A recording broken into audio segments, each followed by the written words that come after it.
Okay sir.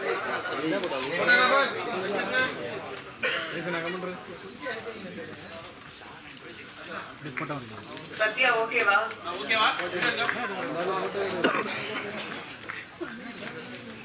Okay ma'am. Okay thank you. Okay sir.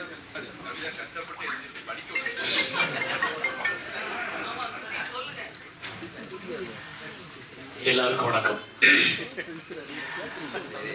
தயாரிப்பாளர் திருப்பூர் அப்படின்னு சொன்ன உடனே எனக்கு நிறைய ஃப்ளாஷ்பேக். திருப்பூர் ப்ரொடியூசர்ஸ்னு ஒரு டைட்டில் கொடுத்து என் படம் பண்ண சொன்னால் நான் படம் பண்ணிடுவேன். அவ்வளோ ப்ரொடியூசர்ஸ் நான் பார்த்துருக்கேன் திருப்பூரில். ஆனால் யாருமே இப்படியே படம் பண்ணல. நீங்கள் ஃபஸ்ட்டு வந்து இந்த படத்தை பண்ணி கொண்டு வந்து நிப்பாட்டி அதை ரிலீஸ் பண்ண போறீங்கன்றதுக்கு உங்களுக்கு வாழ்த்துக்கள். எனக்கு நிறைய பேர் வேற வேற விஷயங்களுக்காக சினிமாவுக்கு வந்தவங்களா இருந்தாங்க. நீங்கள் மட்டும் சினிமாவை நோக்கி வந்தவங்களா இருந்திருக்கீங்க. எனக்கு சந்தோஷமா இருக்கு. அது உங்கள் குடும்பத்தோட உட்காந்துருக்கீங்க. அந்த குடும்பம் உங்களை நம்பி இந்த திரையுலகத்துக்குள்ள அனுமதிச்சிருக்காங்க. ஸோ அந்த அனுமதிச்சதுக்கு நீங்க அவங்களுக்கான கொடுக்குற பரிசுன்றது இந்த திரைப்படத்தோட வெற்றிகளா இருக்கணும் கண்டிப்பா. ஸோ அதை நான் விரும்புறேன். என்னோட உங்களுக்கு 2 மகள்கள், நான் உள்ள உட்காந்து பேசிட்டு இருந்தேன். எனக்கு 2 மகள்கள். கிட்டத்தட்ட நம்ம சின்சியரா தான் இருப்போம். ஏன்னா நம்ம பொண்டாட்டிக்கு பதில் சொல்றோமோ இல்லையா, மனைவிக்கு குழந்தைங்களுக்கு பதில் சொல்லணும் இல்லையா? பாப்பா கேட்கும் அப்புறம் உங்களை. ஸோ ஃபர்ஸ்ட் உங்களுக்கு கங்க்ராட்ஸ். நீங்க நல்லா பண்ணுங்க தம்பி. ஃபோன் ஆஃப் பண்ணுங்க தம்பி. அப்புறம் இந்த படத்தோட ஃபர்ஸ்ட் இம்ப்ரெஷன், இந்த படம் நல்லா இருக்கும் போல இருக்கே அப்படின்னு நம்ம யோசிக்கிறதுக்கு முதல் காரணமா இருக்கு அந்த டைட்டில் டிசைன். யார் பண்ணாங்கன்னு தெரியல. அந்த தம்பிக்கு என்னோட வாழ்த்துக்கள். ரொம்ப அழகா ரொம்ப பிரமாதமா டிசைன் பண்ணியிருக்காரு. 4th ஃப்ளோர் அப்படின்ற ஒரு சாதாரண பேர் தான் அது. First floor, second floor, third floor, 4th floor, 10,000 எல்லா இடத்துலையும் இந்த வார்த்தைகள் இருக்கும். ஆனா அந்த 4th ஃப்ளோர்ன்ற வார்த்தைக்கு ஒரு கம்பீரத்தையும் ஒரு டிசைனையும் கொடுத்தது வந்து ரொம்ப அழகா இருக்கு. அதுல தெரியுது இந்த படத்தோட அட்ராக்ஷன், வெற்றி எல்லாமே. ஏன்னா எல்லாரும் இந்த போஸ்ட்ல ட்ரெய்லர் பார்க்கும்போது இந்த படத்தை பார்க்கணும்னு தோணும். இன்னைக்கு நிறைய பேருக்கு வந்து அந்த த்ரில்லர் கைண்ட் ஆஃப் ஃபிலிம் இந்த மாதிரியான ஜேர்னல் தான் ஒர்க் அவுட் ஆகுது. அதை வந்து ரொம்ப அழகாவே அவங்க போட்டோகிராஃபியாவும் சரி, ஆர்டிஸ்ட் செலெக்ஷன்லையும் சரி, ஷார்ட் டிவிஷன்லையும் சரி கொடுத்துருக்க விதத்துல வந்து ஏதோ ஒரு நம்பிக்கை இன்னைக்கு உள்ள அடுத்த ஜென்ரேஷனுக்கு வந்து அந்த படம் பிடிச்சிரும் அப்படின்ற ஒரு நம்பிக்கை ஏற்படுத்துது. ஸோ அதனால இந்த காம்பினேஷன் அடுத்த படம் பண்றதுக்கு தயாரா இருங்க. ஏன்னா உங்க காம்பினேஷன் எல்லாமே நல்லா ஒர்க் அவுட் ஆயிருக்கு. போட்டோகிராஃபில இருந்து, எடிட்டர்ல இருந்து, மியூசிக்ல இருந்து எல்லாமே ரொம்ப மியூசிக் ரொம்ப நல்லா இருக்கு பிரதர். ரொம்ப அழகா பண்ணியிருக்கீங்க. அந்த வார்த்தைகள் எழுதின கவிஞர் ரொம்ப நல்லா இருக்கு. உங்களுக்கு எதிர்காலம் இருக்கு. நீங்க நம்பிக்கையோட இருங்க, பயப்படாதீங்க, தைரியமா எந்திரிச்சுங்க. நான் தான் கவிஞர் இல்லைங்க. கவிஞனுக்கு ஒரு திமிர் இருக்கணும்ல, அது இருக்கலாம், தப்பு கிடையாது. அந்த அளவுக்கு நல்ல வார்த்தைகள் இருக்கு உங்ககிட்ட. எனக்கு ரொம்ப பிடிச்சிச்சு. டிசைன் பண்ணவங்க நல்லா பண்ணியிருக்காங்க. அண்ட் எடிட்டர் யாரு இங்க இருக்காங்களா? சுதர்ஷன், ராம் சுதர்ஷன். ஓ, அந்த இதுக்கிட்ட ஜெமினியில் இருப்பாரு அவரு. ஓகே ஓகே, சூப்பர், நல்லா பண்ணியிருக்காரு எடிட்டர். அண்ட் ஆரி வந்து எனக்கு நண்பர், அப்புறம் என்னோட ஸ்டூடெண்ட்டு, அப்புறம் என் படத்துல ஹீரோவும் நடிச்சவர், அப்புறம் இப்போ நான் எடுத்த ஜேர்னியில் என்னோட டிராவல் பண்ணவர் நடித்தவர், அதை தாண்டி என்னோட உறவினர், அதை தாண்டி வந்து எங்கள் ஊருக்காரர், மதுரைக்காரரு. ஸோ இப்படி எல்லா இடத்துலையும் எங்களுக்கு நெருக்கம் இருக்குது. எங்கள் குடும்பத்தோட எல்லாருக்கும் தெரிஞ்ச ஒரு நண்பராக தான் நான் இங்கே வந்திருக்கேன். ஏன்னா அவரோட முயற்சி, அவருடைய ரொம்ப, அதாவது இங்கே வந்து பின்புலத்தில் ஆளை வச்சுக்கிட்டு வர்றவங்க நிறைய பேர். ஆனால் பின்புலத்தில் இல்லாமல் ஓடி வந்து ஒருத்தன் ஜெயிக்கிறாங்களே, அவனுக்கு இருக்க வேல்யூ தனிதான் என்னவா இருந்தாலும். ஏன்னா பின்புலத்துல எங்க அப்பா டைரக்டரு, இல்ல எங்க அப்பா வந்து ரைட்டரு, இல்ல எங்க அப்பா ப்ரொடியூசர்னு ஒருத்தர் வராம எனக்கு யாரையுமே சினிமாவில் தெரியாதுங்க, சினிமா தெரியும் அப்படின்னு வந்ததுல நான் ஒரு ஆளு, அவர் ஒரு ஆள். ஸோ எனக்கு எங்களுக்கெல்லாம் அந்த வெற்றி தான் எங்களையே இன்னைக்கு வரைக்கும் உயிர்ப்போட வச்சிருக்கு. அப்படின்னா நாங்களா போராடி, நாங்களா ஜெயிச்சு, நாங்களா இந்த இடத்துல உட்காந்துருக்கோம். எங்களுக்கு யாரும் பின்னாடி சப்போர்ட் பண்ணி நீ போயிரு எங்களுக்காக 10 படம் எடுக்கல. ஒவ்வொரு படத்துக்கும் சுசீந்திரனுக்கும் அதே மாதிரி தான், அவருக்கு இதே மாதிரியான இப்படி வந்தவங்க பாருங்க. தொடர்ந்து இண்டஸ்ட்ரியில படம் பண்ணிக்கிட்டே இருப்போம். ஏதோ ஒரு ரூபத்துல, ஏதோ ஒரு இடத்துல நாங்க எங்களுடைய படங்கள் மூலமா உங்ககிட்ட பேசிக்கிட்டே இருப்போம். அப்படி ஒரு ஆளா நான் ஆரியை பார்க்கறேன். எனக்கு ஆரியை வந்து முதல் படம் நான் ஆடும் கூத்து அப்படின்னு ஒரு படம் பண்ணும்போது, அந்த படத்துல டிவி சந்திரன் டைரக்டர், அவர் வந்து என்கிட்ட கேட்டார், எனக்கு இந்த கேரக்டர் பண்றதுக்கு ஒரு நல்ல முகம் வேணும், ஒரு நல்ல பையன் வேணும் அப்படின்னு கேட்கும்போது, எனக்கு ஒரு ஆட்டோகிராஃப்ல நடிக்க வந்தவரை நான் கூப்பிட்டு எனக்கு பிசிக்கல் ட்ரெயினரா வாங்க, நான் ஒரு 72 கிலோ 76 கிலோவா இருந்தேன். அப்போ அதை வந்து எனக்கு ஷூட்டிங் போறதுக்கு இன்னும் 10 நாள் 15 நாள் தான் இருக்கு, எனக்கு 12-13 கிலோ குறைக்க நான் அறினேன். சார் 15 நாள்ல 13 கிலோவா எப்படி குறைக்கிறதுன்னு. ஆனா குறைச்சோம், தவம் மாதிரி குறைச்சோம். ஏன்னா அவர் என்னை வந்து சக்கையா புழிஞ்சிருவார்.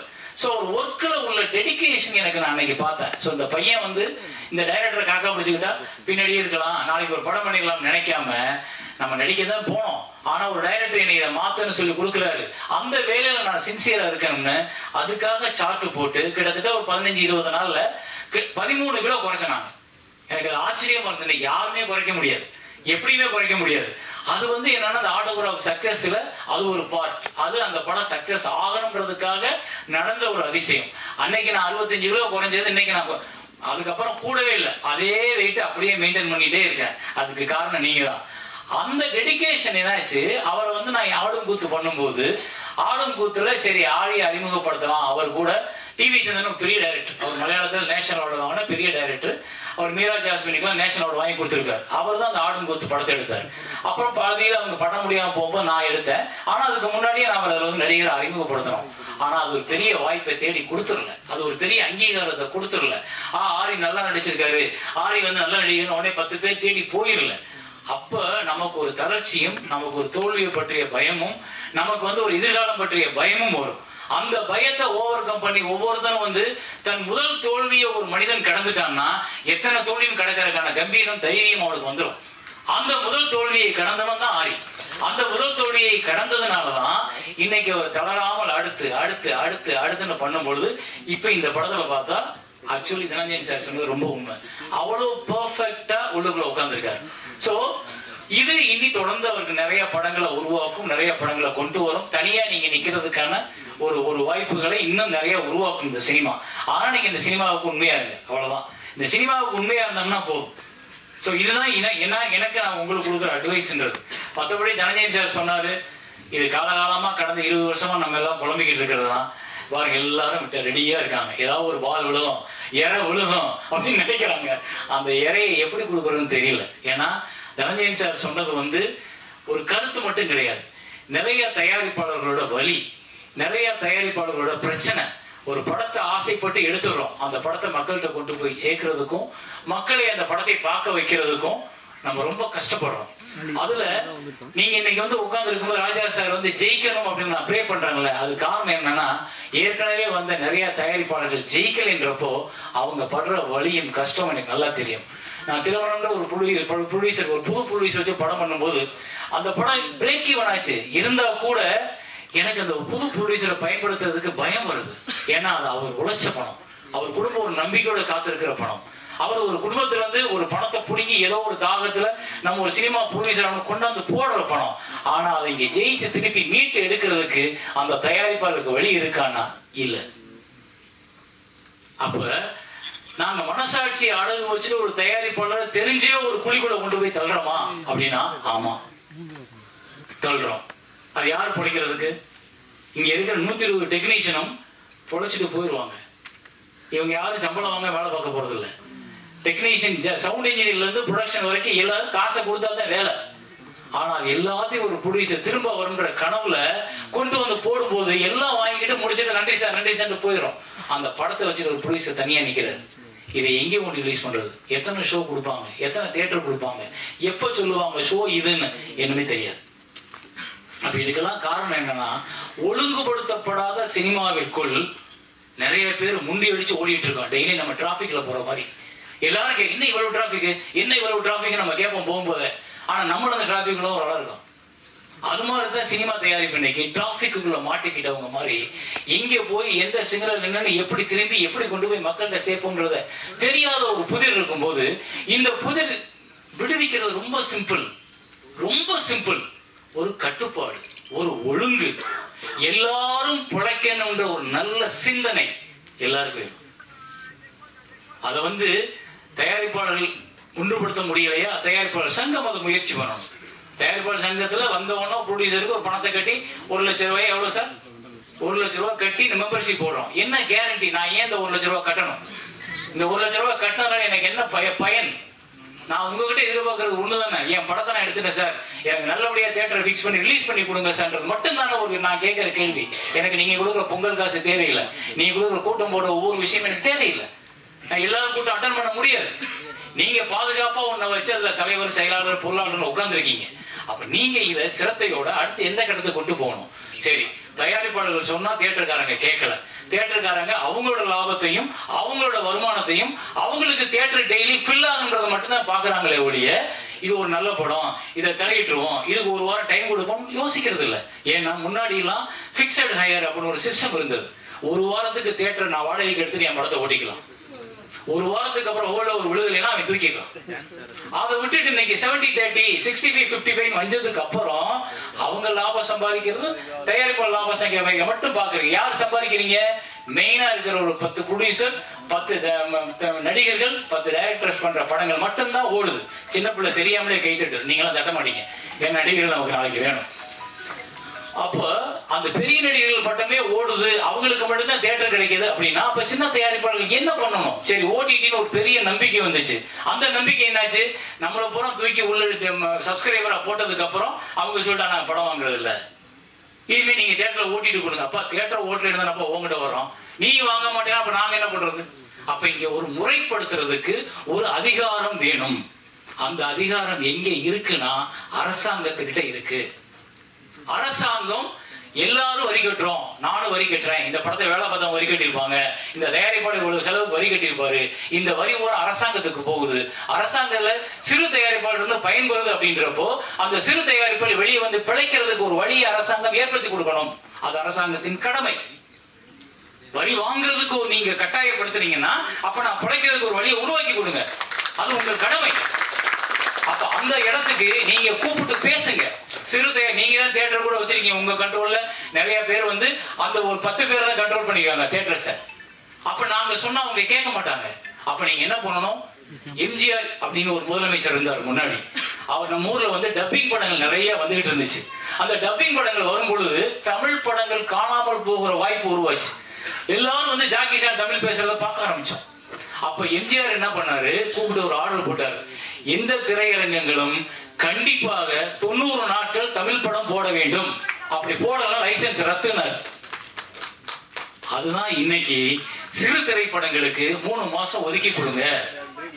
அது எந்த 3 மாசம் இருந்தாலும் பரவாயில்ல, 9 மாசம் நீங்க பெரிய படங்கள் எல்லாத்தையும் போட்டுக்குங்க, 3 மாசம் சிறு தயாரிப்பாளர்களுக்காக மட்டும் தியேட்டர் ஒதுக்குங்க. அந்த நேரத்தில் பெரிய படங்கள் வரக்கூடாது. அப்படி வராம இருந்தா 200 தியேட்டர் இருக்கும்போது 100 தியேட்டர் 150 தியேட்டர் பிரச்சா கூட ஒரு வாரத்துக்கு 6 படங்கள் வெளியாகும். 3 மாசம்னா நான் ஒரு மாசம் 4/24, 3 மாசம்னா 72 படம் ரிலீஸ் ஆகும். 72 ப்ரொடியூசர் வாழ்வாங்க. அப்ப இந்த திட்டத்தை யார் போடுறது? அப்ப இந்த திட்டத்துக்கு யார் முன்னாடி போய் கேட்கறது? நான் மட்டும் போய் கேட்டேன்னா நான் ஒரு அரசாங்கத்துக்கு எதிரான ஆவேன். ஆனா என் கூட்டமா போய் நம்ம கேட்டோம்னா அரசாங்கத்துக்கான பிரச்சனையா அது மாறும். அப்ப அவங்க ஒரு வாரம் போட்டுக்குங்க, ஒரு தயாரிப்பாளர் ஒரு வாரத்துக்கு நீங்க கூலி கட்டுங்க, தியேட்டருக்காரங்க நஷ்டப்பட வேண்டாம், நீங்க ஒரு வாரத்துக்கு என்ன கூலியோ வாங்கிக்கிறங்க அப்படின்னு சொல்லும் பொழுது தியேட்டருக்காரத்துக்கு நஷ்டம் இல்ல, அரசாங்கத்துக்கு நஷ்டம் இல்ல, தயாரிப்பாளர்கள் 72 படத்தை ரிலீஸ் பண்ணிக்க முடியும். இந்த திட்டத்தை பேசுறதுக்கு யாருக்கு தெரியாம இல்ல, தனஞ்சன் சாருக்கு நல்லா தெரியும் இந்த மாதிரி ஸ்கீம் நல்லா இருக்குன்னு. ஆனா யாருக்கு பேசுறது? அப்ப நான் பகச்சுக்கிறோம்ன்ற பயம் எதுக்கு? நான் ஏன் ஊர்ல நான் பிழைக்கிறதுக்கு நான் வரியை கட்டிட்டு நான் உனக்காக கஷ்டப்பட்டு அரசாங்கம் நல்லா இருக்கணும் என் வரியை பூரா கட்டி விட்டு நான் பிழைக்கிறதுக்கு முடியவன் உங்ககிட்ட கேட்கறதுக்கு நான் ஏன் யோசிக்கணும்? யோசிக்க கூடாது. நான் இங்கே இதை பேசுறது கூட இது எப்போவாவது ஒரு பக்கம் அரசாங்கத்துக்கு அதுல விழுகும். அரசாங்கம் என்ன பண்ணும்? தயாரிப்பாளர் சங்கத்தை கூப்பிட்டு சேரன் படி பேசினாராமே, அது என்ன கருத்து, வாங்க உட்காந்து பேசணும் கூப்பிட்டுச்சுன்னா நான் இந்த மேடையில் இன்னைக்கு கலந்துகிட்டதுக்கு எனக்கு பிரயோஜனம் உண்டு. தேங்க்யூ. இந்த விழா அழைப்புகளை ஏற்று யார் படம் யார் நடிச்சிருக்கா அப்படிங்கறதெல்லாம் இல்லாம ஒரு போன் காலுக்கு மதிச்சு இங்க வந்து இவ்வளவு நேரம் வெயிட் பண்ண ஒவ்வொருத்தருமே பாதம் தொட்டு என்னுடைய வணக்கத்தை சொல்லிட்டேன். முதல்ல யாரோ படம் எடுக்கிறாங்க, யாரோ ரிலீஸ் பண்றாங்க, யாரோ நடிக்கிறாங்க, இதுல நமக்கு என்ன இருக்குங்கிறது இல்லாம ஒரு நல்ல சினிமா எடுக்கிறவங்களுக்கு பின்னாடி பக்கத்துல நிக்கணும் அப்படிங்கிற ஒரு விஷயம். தனஞ்சன் சார் கூட அவருக்கு வேலை இருக்கு கிளம்புங்க சார் சொன்னாங்க. இல்ல சார், நீங்க தனியா இருப்பீங்க, ஏன்னா எப்பவுமே இந்த கல்யாணத்தப்ப கூட ஒரு மாப்பிள்ளை தோழன் இருப்பாங்க, 1000 பிரச்சனை இருந்தாலும் ஒரு கட்சி படுத்து கொடுத்துட்டு மனசு ஆறுதல் படுத்திட்டு நான் இருக்கேன்டா அமைதியாரு, கல்யாணம்லாம் அப்படிதான் பதட்டமா இருக்கும், சரியா போயிடும் அப்படிங்கிற மாதிரி இந்த ரிலீஸுக்கான ஒரு பதட்டமும் சூழல் இருக்கும்போது ஒரு ஆறுதலாக இல்ல ஜெர்னல் சார் எல்லாரும் போனாங்க, நான் இருக்கேன், நீங்க பேசுற வரைக்கும் நான் இருக்கேன்னு சொன்னேன். உங்களுக்கு என்னுடைய பெரிய நன்றி சொல்லிக்கிறேன் சார். அதுக்கப்புறம் இங்கே வந்த ஒவ்வொருத்தருமே பரத்தா இருக்கட்டும் ரொம்ப ஷார்ட் நோட்டீஸில் பிளான் பண்ணி இது ப்ராப்பராக யார் ரிலீஸ் பண்ணணும் யார் வாங்கிக்கிறது இதெல்லாம் ஒரு பிரச்சனை இருக்கு இன்னைக்கு. யார் வரணும் யார் பண்ணணும்னு இது எதையுமே எதிர்பார்க்காம இந்த மேடைக்கு கூப்பிட்டோடனே வந்த பரத் அவருக்கு முதல்ல நன்றி. அதுக்கு ஒரு சர்ப்ரைஸ் இருக்குன்னு சொன்னேன். அவரை கிளம்பி கொஞ்சம் ஒர்க் இருக்கு ஹாஸ்பிட்டல் கொண்டு போயிட்டாரு. ஏன்னா அந்த படம் ஃபர்ஸ்ட் பரத் தான் நடிக்கிறதா இருந்தது, அவருக்கு போய் கதை சொல்றதா இருந்துச்சு. அதுக்கப்புறம் அடுத்த கதைக்கு டிஸ்கஷன் போயிட்டு இருக்கு. பரத்தை வச்சு படம் பண்ணலான்னு பேசிட்டு இருந்தாரு. அதான் நான் சொன்னேன், நீ வாங்க பிரதர் உங்களுக்கு ஒரு சர்ப்ரைஸ் இருக்குன்னு சொன்னேன். அவருக்கு அது இன்னும் தெரியாது, கிளம்பி போயிட்டாரு. ஏன்னா அடுத்த ஒரு 3 படம் பண்றதுக்கு அவர் டிஸ்கஷன் பண்ணிட்டு இருக்காரு.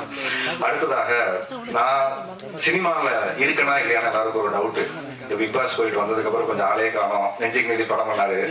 அப்புறம் மக்கள் கிட்ட எனக்கு என்ன தெரியும் அப்படிங்கிறது ஒவ்வொரு நேரமும் எனக்கு தெரியறது இல்லை. ஆனா என்னை சுத்தி இருக்கிறவங்களுக்கு மற்றவங்களுக்கு தெரியும். அப்படி எனக்கு என்ன தெரியும், என்னால என்ன முடியுங்கிறத நம்பி இன்னைக்கு ஒவ்வொரு வாய்ப்பை கொடுத்த என்னுடைய ஒவ்வொரு தயாரிப்பாளருக்கும் ஒவ்வொரு இயக்குனருக்கும் ஒவ்வொரு டெக்னீஷியனுக்குமே இந்த நேரத்தில் நான் அவங்களுடைய பாதம் தொட்டு நன்றி சொல்லிக்கிறேன்.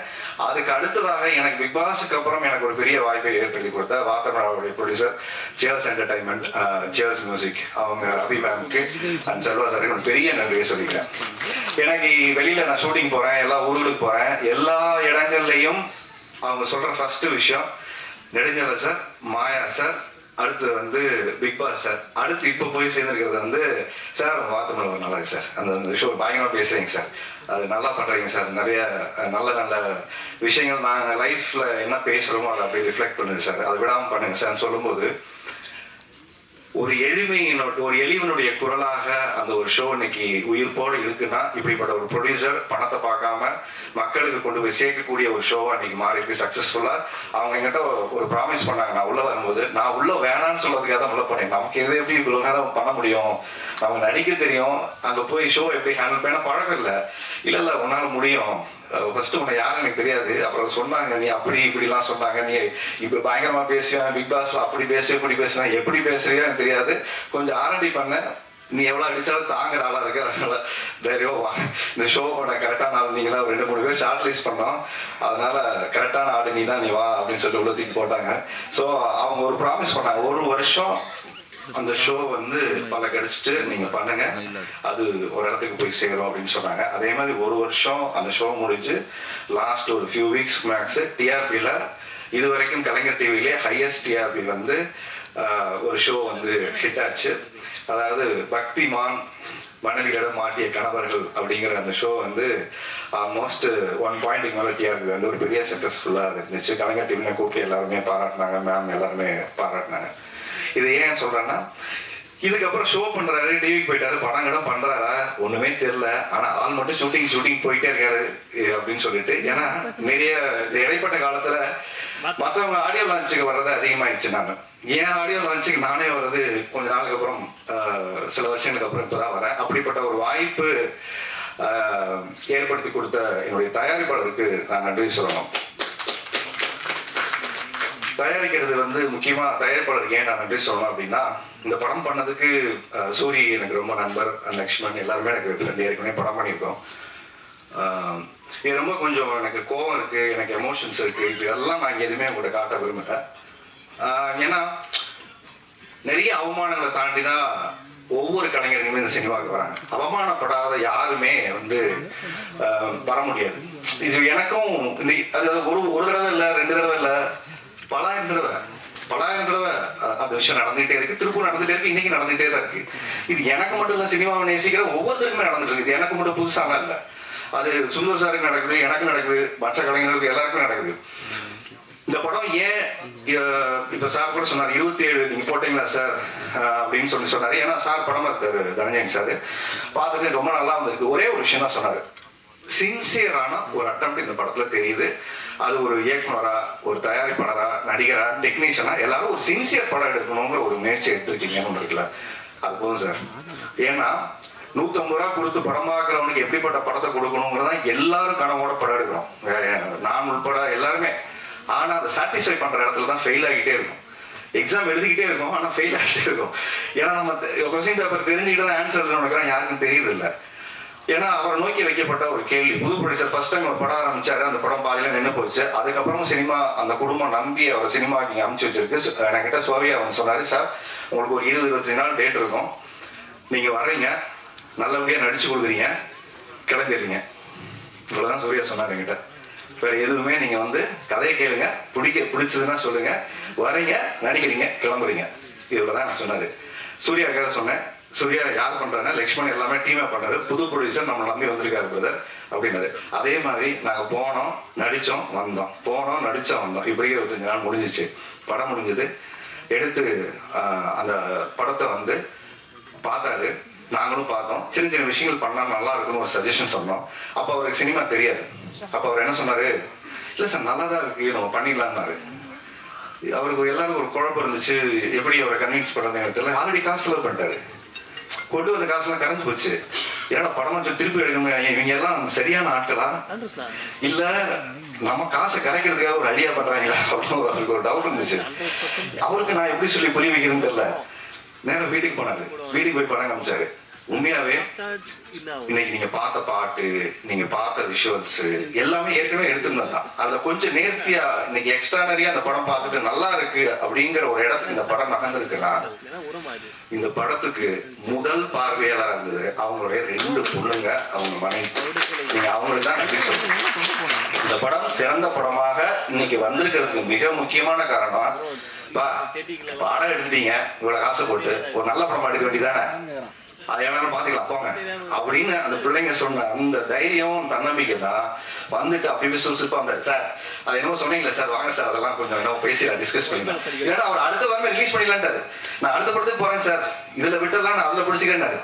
சார் விட்டதை பிடிக்கிறேன் இந்த சினிமாவில் அதை பின்னாடி துரத்திக்கிட்டே இருக்கிறவங்க தான் இங்கே அதிகம். அதனால ஒரு படம் எடுக்கும் போதே சரியா எடுத்து அந்த பேனர் எல்லாத்தையும் முடிவு பண்ணிட்டோம்னா சரியா போயிடும் சொன்ன அன்னைக்கு அவங்க வீட்டில் சொன்ன விஷயத்த எல்லாருமே உட்காந்து கவனிச்சு ஒரு டீமா பண்ணி நாங்க போடாத சண்டை இல்லை.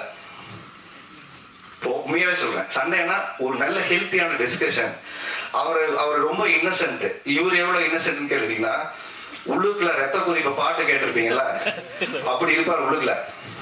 இவர் ஒண்ணு என்ன சார் நடக்குது, இல்ல சார் பாவம் அவர் ஏதோ கொஞ்சம் பேசிட்டு இருக்காரு, யார்கிட்ட போன்ல பேசிட்டு கொஞ்சம் ரிலாக்ஸ்டா இருக்காரு. அவர் ரத்த கொதிப்பா இவர் இவ்வளவுதான் டீல் பண்ணுவாரு. ஏன்னா அவங்க 2 பேருக்கு லவ் பண்ற மாதிரி தான். அவரு அங்க டென்ஷன் ஆவாரு, பேசுவார். இவர்கிட்ட எந்த விதமான கூலா இருப்பாரு, தண்ணி மாதிரி. அது எது ஊத்துனாலும் அணைஞ்சிடும். அதனால சுந்தர் சார் அந்த வேலை செய்யறது ரொம்ப ஈஸி, ரொம்ப ரொம்ப ஸ்வீட். ஆக்சுவலா அவர் கோவப்பட்டு நீங்க பார்க்கவே முடியாது. அதிகபட்ச கோவம்னா விடுங்க சார், இதுதான் அதிகபட்ச கோவம். அதை மீறி அவர் எதுக்குமே ரியாக்ட் பண்ண மாட்டாரு. அப்படிப்பட்ட ஒரு மனிதர் ஒரு படம் பண்ணி இன்னைக்கு இவ்வளவு பேருக்கு ஒரு வாய்ப்பை ஏற்படுத்தி கொடுத்த இன்னும் விஷயத்தை தாண்டி இன்னொரு விஷயம் சொல்றேன் சார். ஒவ்வொரு நாளும் கிளீன் செட்டில்மெண்ட் ஆன் டே, அன்னைக்கே எனக்கு உட்பட எல்லாருக்கும் சம்பள பாக்கி இல்லாம கொடுத்த ஃபர்ஸ்ட் திருப்பூர்ல இருந்து அவர் ஒரு ப்ரொடியூசர். அவருக்கு கடன் வாங்குறாரு சார். என் ஆபீஸ்ல யாரும் வந்து நிக்க கூடாது சார், நான் கடன்காரன்னு சொல்லக்கூடாது சார், என்னை யாரும் வந்து தப்பா பேசக்கூடாது சார். ஆன் டேட்டுக்கு செட்டில் பண்ணாரு. ஏன்னா சூர்யா சொல்லும் போது ஒரு விஷயம் சொன்னாரு, ஒரு புது ப்ரொடியூசர் படம் பண்ணும்போது நம்ம எப்போ டெக்னீஷியன் சப்போர்ட் பண்ணுவாங்க சார், அன்னைக்கு அவங்களுக்கு பேமெண்ட் கொடுத்துடலாம் சார், 10 நாள் வச்சுக்கிட்டு பண்ணோம்னா அவங்களும் கொடுப்பாங்களோ இல்லையோ நம்பிக்கை இருக்கும். ஏன்னா பெரிய பேனர் மேல நம்பிக்கை இருக்கும். 10 நாள் கழிச்சு பேமெண்ட் போடுவாங்க, 20 நாள் கழிச்சு பேமெண்ட் போடுவாங்க. ஆனா மனோ கிரியேஷன்ஸ் நம்பி இன்னைக்கு எல்லா டெக்னீஷியனுக்கும் வந்து வேலை செய்வோம் சார். நான் உள்பட சம்பளம் கொடுக்கலன்னா கூட வந்து வேலை செய்வோம். ஏன்னா அடுத்தவங்க காசு நம்ம காசு மாதிரி நினைச்சு வேலை செய்யக்கூடிய ஒரு ப்ரொடியூசர். அவங்க காசு நமக்கு எதுக்கு சார், கொடுத்துருவோம் சார், அப்புறமா பேசுவோம் சார். ஆனா சில நேரங்களில் கராரா பேசுவாரு. கண்டிஷன் அப்படிதான். வீட்டுல பொண்டாட்டி எப்படியோ அப்படிதான் அவரும் எங்க கிட்ட பொண்டாட்டி மாதிரி நடந்துப்பாரு. சில நேரம் கொடி கொஞ்சம் கோவமா பேசுவாரு, அப்புறம் லவ் பண்ணுவாரு, அப்படி சாப்பாடை போட்டு அள்ளி திணிச்சுவாரு, நம்மளால ஒண்ணும் முடியாது. அதனால ஒரு அன்பான ராட்சசன்னு சொன்னார், ராட்சசின்னு சொல்ல முடியாது, ஒரு ஆண். அதனால ஒரு அன்பான ராட்சசன் அவரு. சினிமாக்கு இப்படிப்பட்ட ப்ரொடியூசர் கிடைச்சதுல ரொம்ப சந்தோஷம். ரொம்ப அடமெண்டா நானு, டைரக்டர் லக்ஷ்மண், நான் நிறைய டார்ச்சர் பண்ணியிருக்கோம் அவரை. ஒரே விஷயம் தான் சொன்னேன், இன்ன வரைக்கும் நான் சொல்லிட்டு இருக்க ஒரே விஷயம், ஏன் அவரோட நான் நிக்கிறேன் இந்த ஆடியோ லான்ச்ல ரிலீஸ்க்கு அப்புறம் எப்பனாலும் அவரோட நண்பரை நான் சம்பாதிச்ச விஷயம் என்னன்னா, சினிமாவுக்கு ஒரு நல்ல ப்ரொடியூசர் வந்தாரு, அவரை சரியா வழி நடத்தணும், சரியா அந்த ஒரு நல்ல படம் பண்ணுச்சுங்கிற சந்தோஷத்தோட ஒரு மனுஷன் வெளில போகணும். தப்பா ஒரு படம் பண்ணோம், தப்பா கைட் பண்ணோம், காசை வந்து தப்பா மிஸ்யூஸ் பண்ணோம்னு இல்லாம இந்த குழுவை பொறுத்த வரைக்கும் எல்லாமே ஒரு சரியான முயற்சியா எடுத்து, தரன் வந்து எல்லாமே கூடுதல் செலவு இருந்தாலும் இந்த படத்துக்கு பரவாயில்ல சார். இதுக்கு அதனால தான் இப்போ சார் சொன்ன ஸ்கேலுக்கு இந்த படம் மாறினதுக்கான காரணம் என்னன்னா, அடுத்து 25 நாள் ஷோ நம்ம ஷூட் பண்ணிடுறோம். ஸோ இந்த படம் ஒரு 45 நாள் 48 நாள் ஒரு பெரிய படத்துக்கான செலவை இன்னைக்கு இந்த படம் பண்ணி இந்த நம்பிக்கையோட வந்திருக்கு. அடுத்து அவர்கிட்ட வச்ச ஒரு கேள்வி, ஆரியை நம்பி எதுக்கு இவ்வளோ காசு போட்டு படம் எடுக்கிறீங்க? அவர் வந்து பிக் பாஸ் போயிருக்காரு, அவர் ஆல்ரெடி படம் பண்ணி அவர் பல வருஷம் ஆச்சு. அவர் தேட்டருக்கு வந்து அவருக்கு என்ன பிஸ்னஸ் இருக்கு, எல்லாருக்கும் என்ன பெரிய பொருள் மண்டை குழம்பு போயிட்டுறாங்க, எனக்கு எவ்வளோ பிஸ்னஸ் இருக்குன்னு யாருக்குமே தெரியல, எனக்குமே தெரியல.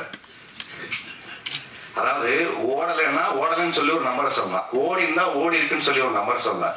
ரெண்டுமே சொல்ல முடியாத ஒரு நம்பர் இருக்கும்போது அவர் சொன்ன ஒரு விஷயம், டிஸ்ட்ரிபியூட்டர் கிட்ட அவர் வந்து பேசியிருந்தாரு. அவர் சொன்ன விஷயம், சார் இந்த பக்கம் மைனஸ்லயும் இல்லை, இந்த பக்கம் பிளஸ்லயும் இல்லை, நான் சேஃபா இருக்கேன் சார். ஏன்னா 0க்கு பக்கத்துல எத்தனை நம்பர் வேணா போடலாம் சார், ஆனா மைனஸ்ல போயிட்டாருன்னா திருப்பி எடுத்துட்டு வருது கஷ்டம் சார். யாருக்கும் அறிமுகம் இல்லாத ஒரு முகத்தை நான் எடுத்துட்டு வரல. ஆனா இந்த படம் மூலியமாக நான் எப்படி நீங்க நெடுஞ்சாலை ஒரு படம் பெரிய வீட்டுக்கு கொண்டு போய் சேர்த்துச்சு, எப்படி மாயா உங்களுக்கு ஒரு அங்கீகாரத்தை ஏற்படுத்தி கொடுத்துச்சு, அப்புறம் நாகேஸ்வரியம் ஒவ்வொரு படங்களும் ஒவ்வொரு அங்கீகாரத்தை ஏற்படுத்தி கொடுக்குதோ, இன்னைக்கு வெற்றி அடைஞ்ச ஹீரோக்கள் நிறைய பேர் இருக்காங்க. பிசினஸ் உள்ள ஹீரோவில் அவர் சொன்ன விஷயம், அவர்கிட்ட சொன்ன விஷயம், வெற்றி அடைஞ்ச ஹீரோக்கள் பல பேர் இருக்காங்க. இன்னொன்னு அடுத்த கட்ட நகர்வை நோக்கி நகரக்கூடிய ஹீரோக்கள் இருக்காங்க. இந்த 2 பேருக்கு இடையில போராடக்கூடிய பல நல்ல ஹீரோக்கள் இந்த சினிமாவில் இருக்காங்க சார். அவங்களுக்கான வாய்ப்புங்கிறது வந்து இங்க யாரோ ஒருத்தர் ஏற்படுத்தி கொடுத்துதான் சார் எல்லாருக்கும் நடந்திருக்கு. ஏன்னா அவருக்கு இவ்வளவு புரிதல் இருக்குன்னு எனக்குமே தெரியல சார். ரஜினியை ஃபர்ஸ்ட் படம் பண்ணும்போது யாருக்கும் தெரியாதுல்ல சார். இன்னைக்கு நமக்கு ரஜினி சார், இன்னைக்கு விஜய் சார், இன்னைக்கு அஜித் சார், யார் எப்ப மாறுவாங்கன்னு யாருக்குமே தெரியாது சார். ஒரு படம் தான் அந்த வாழ்க்கையை மாத்திருக்கு சார். காந்தாராங்கிற ஒரு படம் கன்னடத்துல இருந்து இன்னைக்கு வந்ததுக்கு அப்புறம் அந்த ஹீரோ நமக்கு யாருக்குமே தெரியாதுல்ல சார். ஃபர்ஸ்ட் படம் பண்ணும்போது தெரியாது. எந்த நம்பிக்கையில் அவனுக்கு 40 கோடி போட்டு காசு எடுத்தாங்க, அந்த நம்பிக்கை ஏன் சார் நமக்கு இருக்க மாட்டேங்குது அப்படிங்கிற அந்த கேள்வியை அதே லவ் டுடே படமா இருக்கட்டும் இவர் சொன்ன உதாரணம் சொன்னது. அப்போ யாரையோ நம்பி யாரையோ காசு போட்டாதான் சார் இந்த படம் ஜெயிக்க முடியும். அப்படி யாரையோ நம்பி போறதுக்கு நான் உங்களை நம்பி காசு போடுறேன் சார். கட்டாயம் இந்த படம் எனக்கு கரை சேர்க்கும் சார். அதனால நான் கவலைப்படலை சார். அதுக்கப்புறம் இந்த படத்தை கொண்டு போய் சேர்க்கிற ரிலீஸ்ல இருக்கக்கூடிய சிரமங்கள், அவர் எஃப்எம்எஸ் பிசினஸ் இதெல்லாம் பேசும்போது நிறைய சிக்கல்களை தாண்டி எனக்கு தெரிஞ்சு வடிவல் சொல்ற டைலாக் மாதிரி எவ்வளவு அடிச்சாலும் தாங்கக்கூடிய ஒரு ப்ரொடியூசரா மாறிட்டார். குனிகிறாரு, அட்டி இந்த பக்கம் அடிக்கடா அந்த பக்கம் அடிக்கடா வா இப்படி கேக்குறீங்களா அப்படின்னு ஆள் டைரக்டரு. ஸோ ஏன்னா அவருக்கு இங்க தெரியல, முன்னாடி சொல்லும் போது அதுக்கு வந்து அவருக்கு ஃபர்ஸ்ட் எல்லாம் ஃப்ரெஷ்ஷா இருந்துச்சு சார். ஒரு இடத்துல பிசினஸ் பேசும்போது கரெக்டா ஒரு கைட்லைன்ல போனேன்னா சுத்திடும் சார் அப்படிங்கும்போது இப்போ அவர் நிறைய பேர் சுத்தல் வர்றாங்க. இப்போ கொஞ்சம் ட்ரெயின் ஆகிட்டு அவரை எல்லாத்தையும் சுத்தல் வருவாரு. இவ்வளவுதானே படம் வாங்க வாங்க வாங்க பாத்துக்கலாம் அப்படின்ட்டு. அதனால 27 ஃபிக்ஸ் பண்ணிட்டு கூட அதான் சொன்னாரு. இல்ல சார் ஃபிக்ஸ் பண்ணிட்டு அடுத்து 2 மாசம் வந்து நமக்கு லீவு இல்ல சார், எக்ஸாம் வருது, நிறைய பணம் போட்டுருக்கு சார், பண்ணிட்டோம், ஜனநாயகம் தள்ளி போயிடுச்சு சார், இந்த கேப்பை ஃபில் பண்றோமோ இல்லையா சார், நாம தியேட்டரை ஃபில் பண்ணுவோம் சார் சொன்னாரு. கேப்பை ஃபில் பண்றதுக்கு நிறைய படம் வரலாம் சார், தியேட்டரை ஃபில் பண்ணக்கூடிய ஒரு நல்ல படம் கொடுத்துருவோம் சார் அப்படிங்கிற ஒரு நல்ல முயற்சியோட இந்த படம் எடுக்கப்பட்டிருக்கு. எனக்கு ஆதங்கம் கோபம் இதெல்லாம் சொன்னதுக்கு பின்னாடி என்ன விஷயம்னா, எங்கோ ஒருத்தர் யாரோ ஒருத்தருக்கு வாய்ப்பு கொடுத்தா மட்டும்தான் எல்லாருமே அடுத்த கட்டத்துக்கு நகருவாங்க. இல்லைன்னா அந்த வாய்ப்பு கொடுக்கக்கூடிய ஒவ்வொரு தயாரிப்பாளருக்கும் நான் நன்றியுள்ள இதாக இருக்கணும். எனக்கு வாய்ப்பு கொடுத்த என்னோட தயாரிப்பாளருக்கு நான் நன்றியுள்ள ஆளா இருக்கணும்னு நினைக்கிறேன். ஏன்னா நான் உதவி இந்த படம் பண்ணோம், ஜெயிக்கணும், அவ்வளவுதான். ஏன்னா நான் 5 கோடி ரூபா போட்டு நீங்க படத்தை பண்றதுக்கு நான் கொடுத்த இந்த சின்ன காசு ஒன்றும் பெரிய காசு கிடையாது. ஆனா நான் காசு கொடுக்குறேன்னு இது ஏன் படத்துக்கு காசு கொடுக்கல, இது நம்ம படம். நாங்க சார் ஒரு பிரச்சனை வரும்போது ஒரு இடத்துக்கு நான் இந்த படத்தை நம்பலைன்னா அப்ப யாரும் நம்புவா? எனக்கு ஒரே கேள்விதான் இருந்தது. நானே இந்த படத்தை நம்பல அப்படின்னா நானே போகிறேன். அப்ப இந்த சுயநலமா ஒரு இடத்துல இருக்கும்போது என் சம்பளம் எனக்கு கொடுத்துருங்க சார், நான் வாங்கிட்டு போறேன் இல்லாம நாம எல்லாம் ஒரு இடத்துல நின்று இந்த படம் பண்ணணுங்கிற முடிவோட வந்திருக்கோம். அதுக்கப்புறம் ஒரே விஷயம் சார், இன்னொரு விஷயம் சொன்னாங்க, அது ரொம்ப ஹர்ட்டிங்கா இருந்துச்சு எனக்கு வந்து. ஏன்னா எனக்கு இது சினிமா வரும்போது சொன்னாங்க, இந்த மூஞ்சியெல்லாம் யார் பாப்பா அப்படின்னு சொல்லி ஒரு விஷயம் சொன்னாங்க. அதுக்கப்புறம் இந்த மூஞ்சியை நம்ம ஒரு இடத்துக்கு போராடி வர இது எல்லாரும் நடக்க வச்சு. ஆனா இப்ப சொன்ன விஷயம் சார், அவர் பிக் பாஸ் வந்தாரு, 14 கோடி ஓட்டு போட்டாங்க, அவருக்கு எந்த மக்கள் வந்து தியேட்டருக்கு ஓப்பனிங் வரும் எப்படி பார்ப்பாங்க அப்படிங்கிற ஒரு கேள்வி எல்லாரும் கேட்கறாங்க சார் அப்படின்னு ஒரு விஷயம் சொன்னாங்க. நான் அவங்களுக்கெல்லாம் ஒரே பதில் தான் இப்ப நான் சொல்ற வேண்டிய விஷயமா நான் பதில் சொல்றேன். நான் பிக் பாஸ்ல போகும்போது எனக்கு இத்தனை பேர் ஓட்டு போடுவாங்க, எனக்கு இவ்வளவு பேர் சப்போர்ட் பண்ணுவாங்க, எனக்கு இவ்வளவு பெரிய ஆதரவு இருக்கு, எதுவுமே எனக்கு தெரியாது. எதுவுமே எனக்கு தெரியாது. நான் சினிமாவுக்கு வந்த காலத்துல இருந்து என் பாக்கெட்ல எவ்வளவு இருக்கோ 10 ரூபாய் இருக்குன்னா என் குடும்பத்துக்கான தேவை போக ₹1 4 செலவு பண்ண அந்த மக்களுக்கும் இந்த சமுதாயத்துக்கும் செலவு பண்ணுங்கிற என்னுடைய எண்ணங்கள் அன்னையிலிருந்து இன்னைக்கு வரைக்கும் மாறல. கோடிக்கணக்கில் சம்பாதிச்சதுக்கு அப்புறம் இந்த சமூகத்துக்கு செய்வோம்னு நினைக்கல. அன்னைக்கு காசு இல்லாத போதும் போராட்டத்தில் போய் உட்கார்ந்தோம், சமூகத்துக்கு வேலை செஞ்சோம். அப்போ இன்னைக்கு நம்ம உள்ள போகும்போது எனக்கு அன்னைக்கு நான் என்னுடைய வேலையை நான் செய்யறேன், அது சரியா இருந்தா எனக்கு சப்போர்ட் பண்ணுங்க, இல்லையா எதை சரி பண்ணிக்கலாம்னு சொல்லுங்க, திருத்திக்கலாம். அவ்வளவுதான் எல்லாருக்கும் வாய்ப்பு. அதனால எல்லாருமே பிறக்கும் போது இங்க யாரும் ஸ்டாரா வந்தெல்லாம் பிறக்கிறது இல்லை. இங்க stars R mat not born. இதை முதல்ல நம்ம எல்லாரும் புரிஞ்சுக்கணும். நாளைக்கு நீங்களும் ஸ்டார் தான், அவரும் ஸ்டார் தான், அவரும் ஸ்டார் தான். நாளைக்கு இந்த நான் அடுத்த படம் பண்றேன், எனக்கு மாரி சார் உட்காந்துருக்காரு, என்னுடைய கேமராமேன் உட்காந்துருக்காரு, மியூசிக் டைரக்டர் அமரா உட்காந்துருக்காரு, பாண்டியன் உட்காந்துருக்காங்க. தேர் நெக்ஸ்ட் ஸ்டார்ஸ், அடுத்த ஜெனரேஷனுக்கான ஸ்டார்ஸ் அவங்க எல்லாருமே. அப்போ எங்கோ ஒரு இடத்துல யாரோ ஒரு நம்பிக்கையாக கொடுக்குற வாய்ப்பு தான் ஒரு மனிதன். மீடியா பத்திரிகைகளுக்கு வணக்கம். மனோ கிரியேஷன்ஸ் ராஜா சாரோட 4th floor. ராஜா சார் நானும் சேர்ந்து ஒரு படம் பண்ண வேண்டியது ஒரு டிஸ்கஷனில் போனோம். பட் நல்ல மனிதர், நல்ல ஒரு ப்ரொடியூசர், ஒரு கதைக்கு என்ன தேவையோ கரெக்டாக பண்ணிடுவார் கண்டிப்பாக. அது வந்து கொஞ்சம் குறைங்க ஏற்றுங்க அப்படின்னு சொல்ல வரல. திருப்பூர்ல வந்து ஒரு படம் பண்ணிட்டு நான் போனோம் சொல்லாமல் குடும்பத்தோட ஃபுல் சப்போர்ட்டோட ஒரு நல்ல படம் பண்ணியிருக்காரு. இதில் முக்கியமான விஷயம் வந்து லக்ஷ்மணன் பிரபுவும் எனக்கு வந்து கேமராக்கு நல்ல பழக்கம் தான், வருஷமா நல்ல நண்பர். இதையும் தாண்டி இன்னைக்கு வந்த முக்கியமான காரணம் என் மச்சான், என் நண்பர் ஆரிக்கா தான் இன்னைக்கு வந்திருக்கேன். 2002 நாங்கள் 2 பேருமே மிஸ்டர் சென்னை ஃபைனலிஸ்ட் நாங்கள் ஆரம்பித்தோம் மாடலிங்கில். ஆரிக்கு ஞாபகம் இருக்கும் அந்த மேடை. அதுக்கப்புறம் ஆரி வந்து பிக் பாஸ் போயிட்டு டைட்டில் வின் நடிச்சாரு. ஒரு ட்ராக் சேரன் சார் சொன்ன மாதிரி இன்ஸ்ட்ரக்டராக வந்தார். மிக கடினமான உழைப்பாளி, நல்ல நடிகன், நல்ல நண்பன், நல்ல மனிதர். எந்த ஒரு ஈகோ இல்லாம யார் என்ன ஹெல்ப் கேட்டாலும் இறங்கி தாம் படம் இல்லாம மற்ற படத்துக்கும் போய் எந்த ஒரு விஷயமும் பேசுவார். சமீபத்தில் கூட நாங்கள் வந்து பிக் பாஸ் நான் போனப்போ கூட ஒரு பிரச்சனை வந்துருச்சப்போ ஒரு விஷயமா பேசினார். இல்லை மச்சான், நீ உள்ள போகணும், எனக்கு ஃபோன் பண்ணிக்கலாம்ல. உள்ள போனப்போதான் பிரச்சனை வரும்னு எனக்கே தெரியாத, நான் எங்க இருந்து அவருக்கு ஃபோன் பண்றது. அதனால எல்லா விதத்துலையும், அதாவது ஒரு மனிதன் என்சைக்ளோபீடியா வேணா சொல்லலாம் ஆரிய. கண்டிப்பா இந்த விஷயம் இல்லை, எந்த விஷயமும் கேட்டாலும் சேரன் சார் சொல்ற மாதிரி அதை எந்த ஈகோவும் பார்க்காம இந்த வேலை தான் பண்ணாம இல்லை, சினிமாக்குள்ள நான் இருக்கணும், எனக்கு சினிமா மட்டும்தான் தெரியும் சொல்லிட்டு ஒரு நல்ல நண்பன், நல்ல மனிதர். அதுக்காக இந்த படம் நல்லபடியாக ஓடணும் நான் மனசார வேண்டிக்கிறேன். ரொம்ப ரொம்ப சந்தோஷம். வாய்ப்பெடுத்ததுக்கு நன்றி. அதுக்கு முன்னாடி சேரன் சார் சொன்ன மாதிரியே உண்மையால ஒவ்வொரு வெள்ளிக்கிழமையும் ஆரி மாதிரி தான் என் படம் ஓடிடாதா, ஒரு கும்பாபிஷேகம் மாதிரி ஓடாதா, ஆரி படம் நல்லா ஓடணும், நானும் அவனும் டிஸ்கஸ் பண்ண விஷயம் இல்லை. எல்லா நடிகர்களும் நல்லா இருக்கணும், எல்லா திரைப்படம் சின்ன சின்ன திரைப்படம் பெருசா வரணும். அவர் அரசாங்கத்துக்கு வச்ச கோரிக்கை நல்லபடியா வரணும். அந்த இடத்துல சேரன் சார் கூட நான் கொடி பிடிச்சி கண்டிப்பா நான் நினைப்பாங்க, எந்த மாற்றம் கிடையாது. எல்லா ப்ரொடியூசர் நல்லா இருக்கணும், எல்லா ஹீரோ நல்லா இருக்கணும், எல்லா டெக்னீஷியன்ஸுக்கும் அவங்களோட அன்னம் கிடைக்கணும். வாய்ப்புக்கு நன்றி. அன்பேஷம். தேங்க்யூ. 4th floor வெற்றி பெற வாழ்த்துக்கள். கல்லா கட்டட்டும் Raja sir. Thank you. Evening Hari, Milton sir சொன்ன மாதிரி இவ்வளோ வருஷம் நம்ம வந்து இண்டஸ்ட்ரியில் ட்ராவல் பண்ணிட்டு இருக்கோம், ஒருத்தருக்கு பார்த்துட்டு இருக்கோம். Okay sir. So I think இந்த படம் கிரைம் த்ரில்லருக்கு எப்பவுமே ஒரு சின்ன ஒரு, ஏன்னா என்னோட கெரியரில் எனக்கு தெரிஞ்சோ தெரியாமே லாஸ்ட் ஒரு 7 படமாக அந்த த்ரில்லர் படமாக தான் அமைஞ்சிட்டு இருக்கு. ஸோ அதுக்கு ஒரு சின்ன மினிமம் கேரண்டி இருக்கு. கரெக்டான ஸ்க்ரீன் பிளேயோட ஒரு அழகான ஒரு ப்ரமோஷன்ஸ் இருந்ததுன்னா அந்த படம் மினிமம் கேரண்டியாக ஓடும். அது எல்லாமே இந்த படத்தில் இருக்கு. அண்ட் டைட்டில் டிசைனுமே ரொம்ப நல்லா இருக்கு, 4th floor. So wishing you all the best. Of course நம்ம காட்ஸ் அண்ட் சோல்ஜர்ஸ் ப்ரமோஷன்ஸே சந்திப்போம். நாங்கள் 2 பேரும் ஒன்றா சேர்ந்து பண்ணிருக்கோம் மில்டன் சார் படத்துலையும். ஸோ மொத்த டீமுக்கும் நம்மளோட மனமார்ந்த வாழ்த்துக்கள். ஸோ அடுத்த சக்ஸஸ் மீட்டு கூப்பிடுங்க. தேங்க்யூ.